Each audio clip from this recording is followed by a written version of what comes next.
Hello, my name is Brandon Faulkner. I'm an intern for VillageCore. You can find us at villagecore.org, where we host events like this and other tech-related events where I go through and demonstrate kind of how to use a certain website or something of that matter. So be sure to check us out on YouTube and on villagecore.org. Today, I'm joined by Teddy Shah, who is a senior business executive specializing in creating value for healthcare clients by improving overall health system performance and optimizing care quality. So good morning, Teddy. Good morning, Brandon. So I first wanted to kind of begin by asking you kind of what got you in this field of kind of healthcare. Yeah, that's interesting. First of all, thank you for having me on this. I appreciate it. I appreciate the opportunity. Healthcare is sort of personal. When I was young, before I got into this administrative side of healthcare, I was pursuing to become a doctor, and got a little too close, lot more connected with the clinical population or the patient population. So I chose to sort of step away from being clinically active, but I still wanted to be part of healthcare. So I've taken on the administrative side of healthcare, and I've had the opportunity to sort of wear different hats, work for hospitals, work for consulting companies, work for vendors. So I've got a nice 360-degree perspective on healthcare, and I really enjoy that. And kind of this is kind of about healthcare versus sick care. So I kind of wanted to understand what the difference is between healthcare and sick care. Yeah, this topic is sort of fascinating and has become more central recently, because in the US we have like the best doctors, we've got the best hospitals, we've got good health centers, we think of best nurses, we come up with the best drugs, the best patents, if you will. We do a lot of research, yet we rank 46th in life expectancy. I think most recently there was a survey done last year, which US amongst the developed nations has dropped in their life expectancy, particularly for males and females. And we're number 42 in infant mortality across 192 countries in the what they call OECD.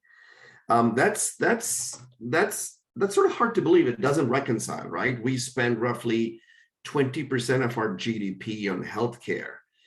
So what I say is really what we do is really well is we do sick care versus healthcare. And the difference really is sick care is more reactive. We diagnose the illness, then we go after the symptom and then try to figure that out. In the healthcare, you're being more proactive, you're trying to be more preventative. And that's what I mean by, when we're doing stuff, we're addressing issues in the US in healthcare, we're primarily going after the symptom happens. And this is becoming even more critical. We are aware of the silver tsunami, where roughly 10,000 people are aging into years, age 65, if you will, every single day till the year 2030. That's a pretty significant amount. And nearly half or more than half of those have one or more chronic condition. So this is going to get even bigger and more worser than where things are today. So I think, as you sort of asked, right, what's the difference? That's the sort of primary difference. Now, there's other things behind it. Now, obviously, why should we go do this? The logic being you got to move upstream to look at the cause versus the symptom. And the way you move upstream is there's a lot of non-clinical factors to start to look at population. How do you keep your population healthy? Now, obviously, I'm not here to talk about policy or sort of things that are not within our control. And the way to keep the population healthy, there's a lot of non-clinical factors mentioning. We use the word social determinants of health, SDOH, to represent that. And these are conditions in which people are born, they grow, they live, work, and age that shape health. that are outside of the sort of clinical intervention that's done and sort of the sick care part of it. And that's the part we've got to. A lot of other countries where the expenditure is lower, yet the outcomes are better, they focus on that issues. There's also deemed to be heavily part of public health. And that's why I really wanted to talk about this today. So hopefully that gives you a little bit of a flavor of where I wanted to go. Yeah. And especially with the pandemic and the overall being at home locked away, how do you think loneliness and social isolation contribute to kind of what you do and what healthcare and sick care mean? Yeah, so I think if one looks at the social determinants of health, there's sort of, multiple categories within that, as I get to social isolation and loneliness, right? So there's, what kind of jobs do you have? Do you have economic stability? Where do you live? Is it a safe environment? There are plays and background, parks, if you will, around there. What kind of education do you have? Do you have, issues with food instability, if you will? Are you in a food desert? Then there's what kind of healthcare do you get access to? And then lastly, there's the community and social context. Now, we can't address, or we're not looking to address your economic stability. You're doing what you're doing. You're living where you're physically living. You've got the education. Hopefully, you've got food being addressed. You've got access to health. But something that's not being addressed a lot is their social context, if you will. Your social context is how do you integrate within the society? What kind of support systems do you have? What kind of community engagement do you have? And that causes isolation. And it's been proven that as you get older, particularly in your 50s, 60s, and 70s, the percentage of time that you spend alone increases. As a matter of fact, when you're in your 30s is when your social connectivity peaks. And why is this important? Because they say, and it's been quantifiably proven that nearly 50% of the patient health can be attributed to the social, economic, and physical environments. Keep in mind, it's 50%. And the healthcare system is trying to lower that. So there's a strong correlation between the two. And they've even mentioned that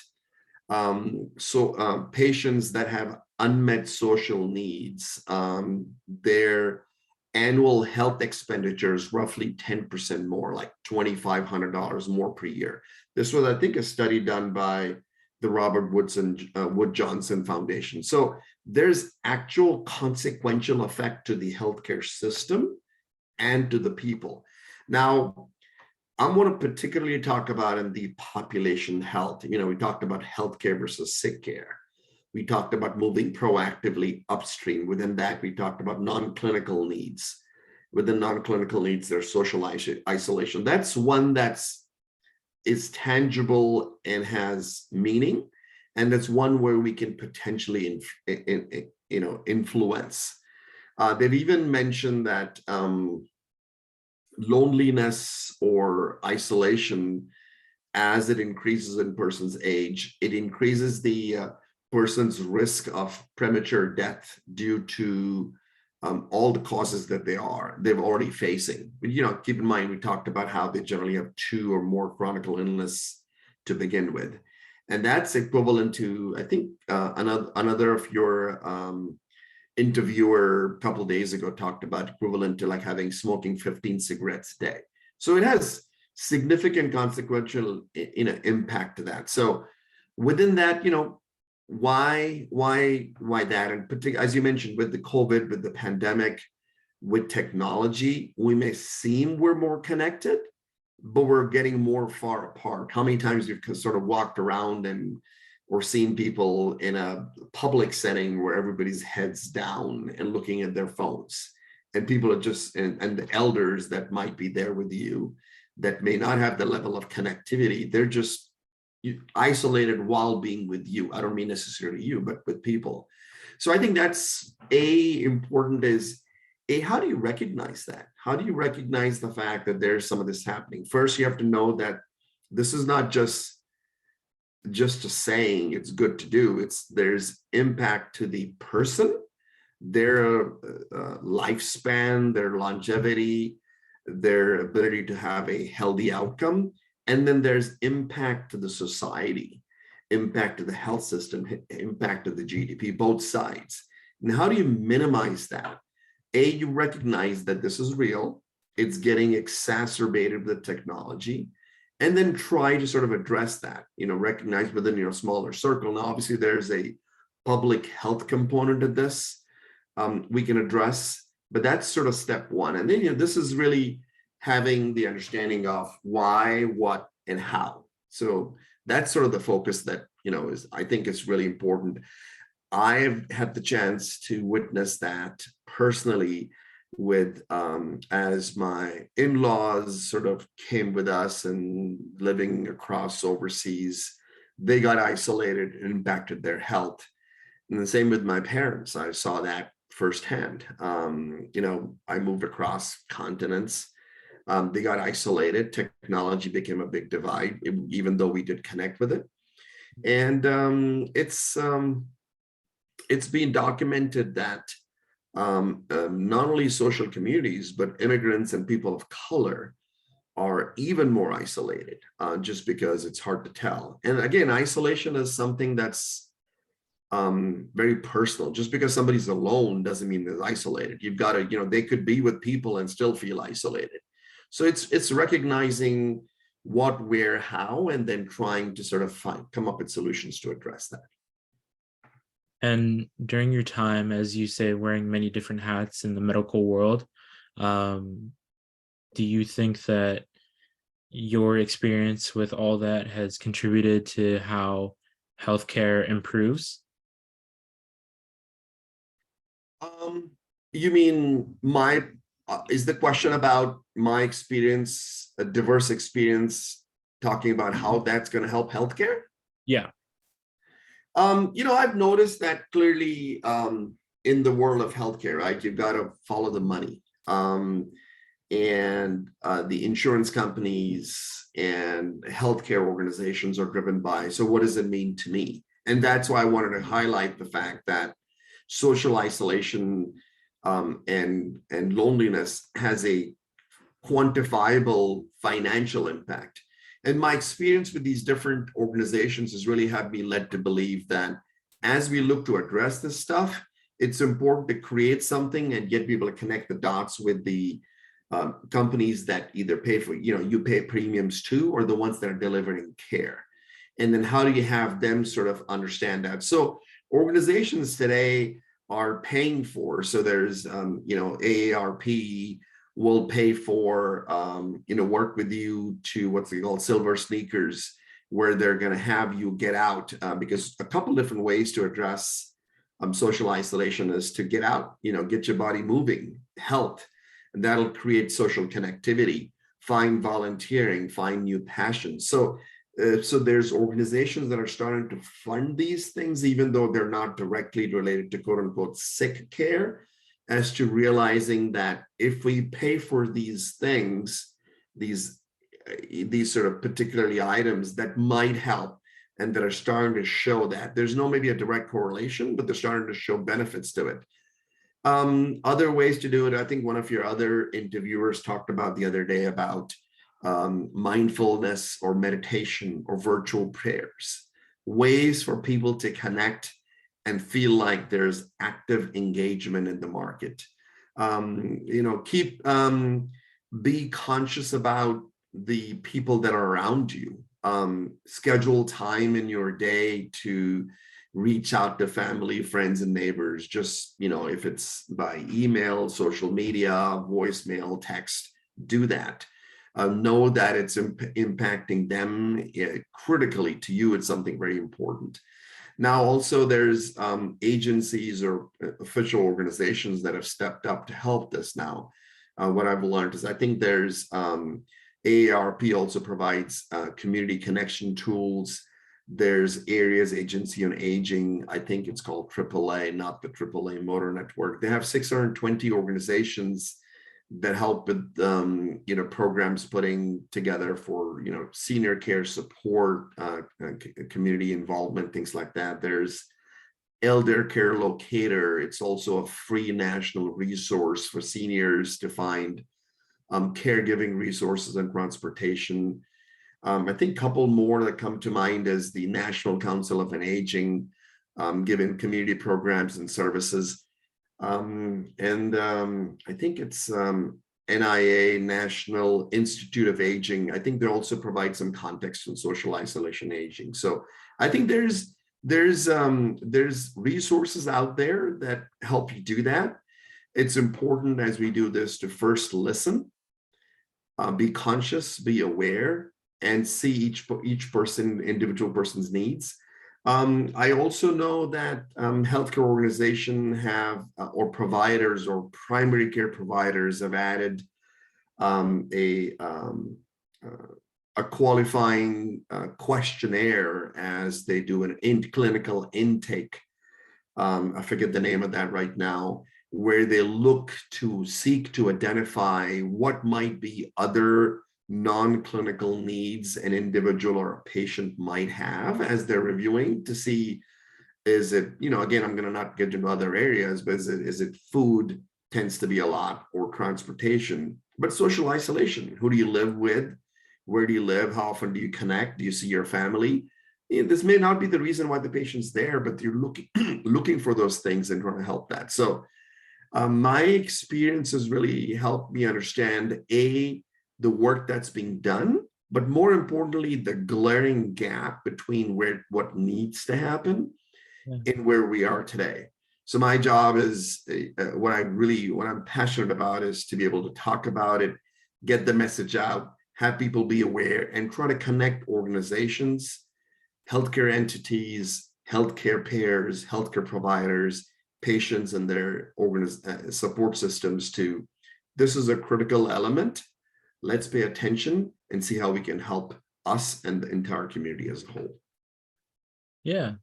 And do you think that more and more people are starting to wake up and realize that this loneliness and this social isolation is becoming a very big problem and that something needs to be done about it? Yeah, I mean, think about it. There's statistics to talk about how even younger students in high school or earlier are technically surrounded by kids all day long.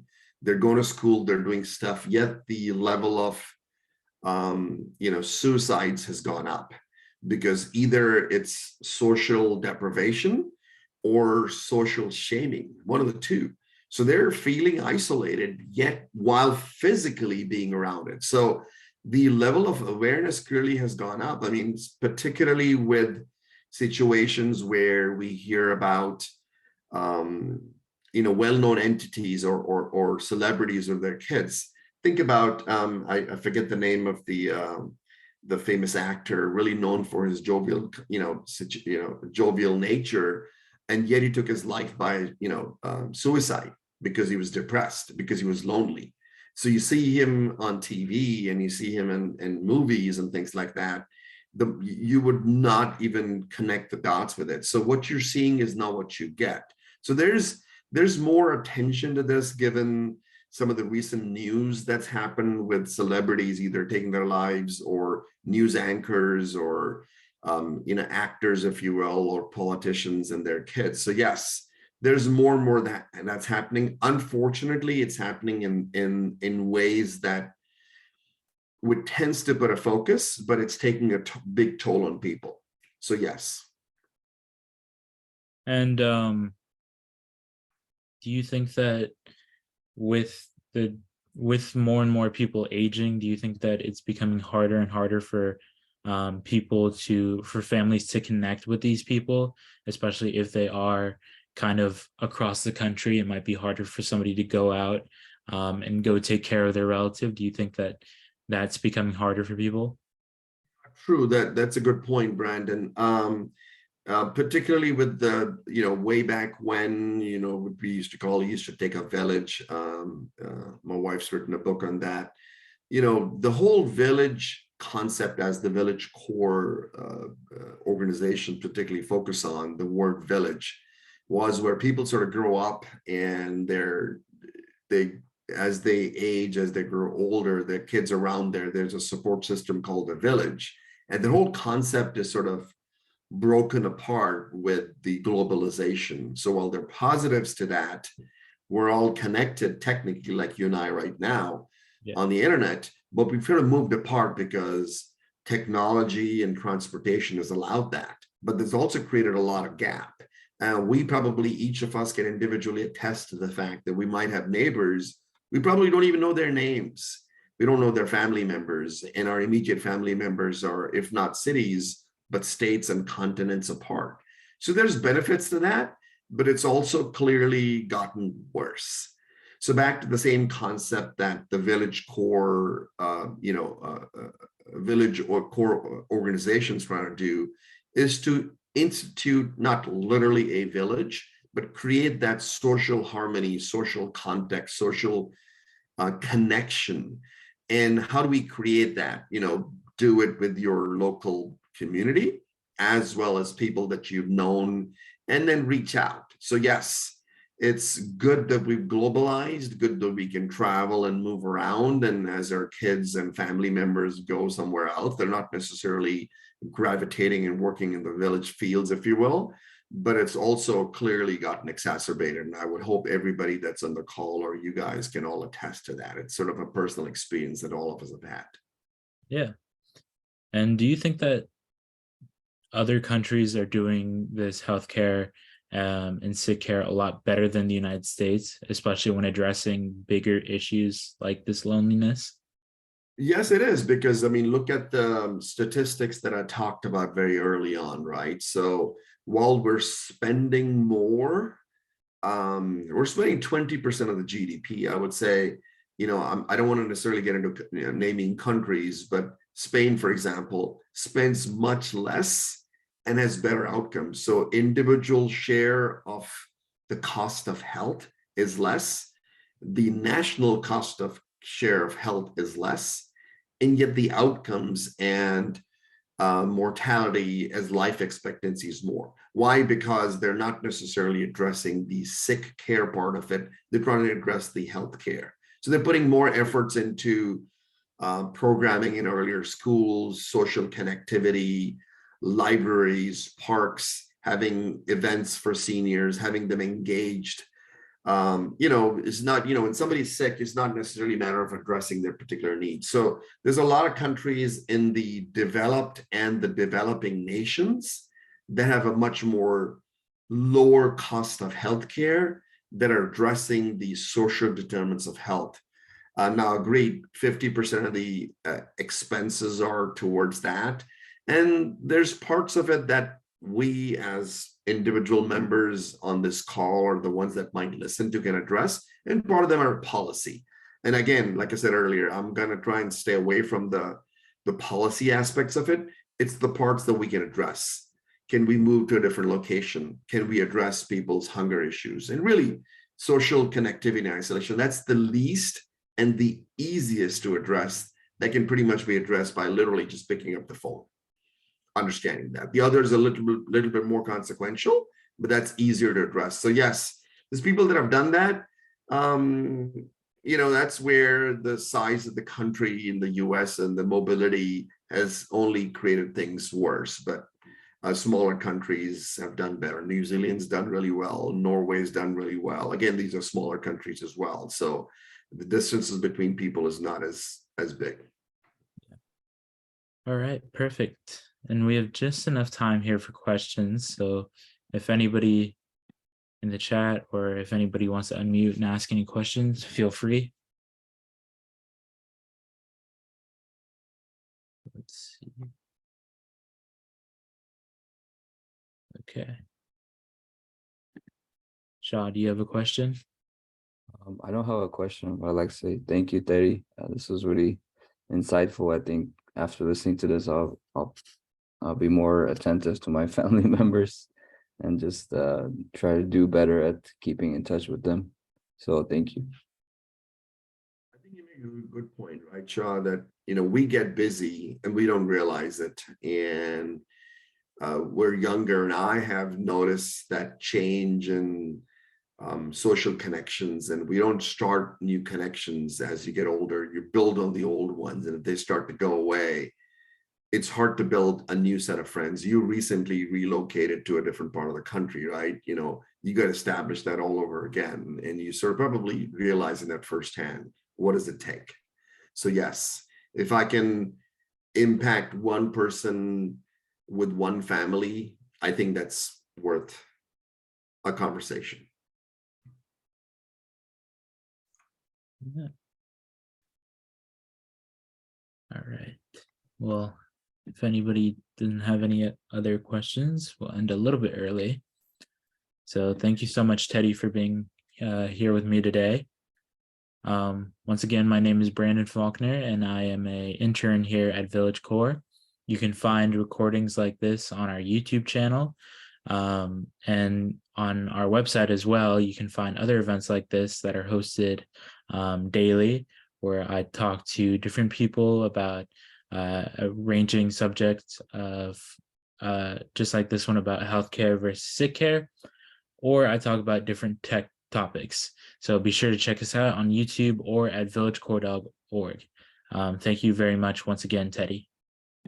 Yeah, and thank you, Brandon, for the opportunity. In closing, I'll say is there's a full multi-page study and a publication that was done by the Office of the Surgeon General in 2023. I think it's called Our Epidemic of Loneliness and Isolation. It talks about the Surgeon General put together an advisory committee on the actual problems and the healing effects and what can be done. So it's a reference that can be talked about. People can go dig and you can just sort of Google for that if you're interested to get more information on this topic. Cool. Yeah. All right. Perfect. Thank you. Yes. So we'll end it here. And